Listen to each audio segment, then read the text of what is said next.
Hi, my name is Dr. B, and today I'll be reading one of my books named Out of My Chair.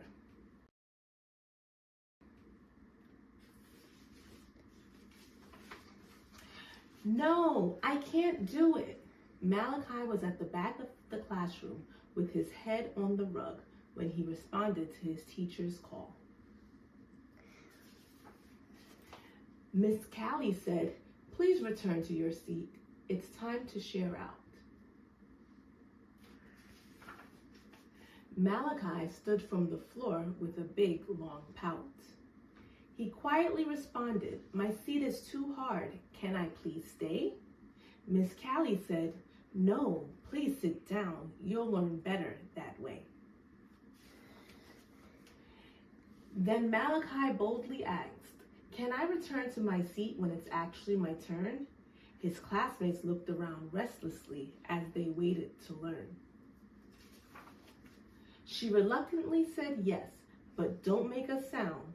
Without hesitation, Malachi returned to the ground. From the front of the room, Miss Callie continued her lesson. As she talked about farms, she scanned the room for a question. She glanced toward Malachi and asked, "Are you paying attention?" Malachi eagerly said yes as he made his connection. When Miss Callie talked about a cow, Malachi nodded his head up and down as though he were taking a bow. When Miss Callie talked about a chicken, Malachi flapped his arms like he was on a mission. When Miss Callie talked about a pig, Malachi began to stomp in an imaginary puddle that was oh so big.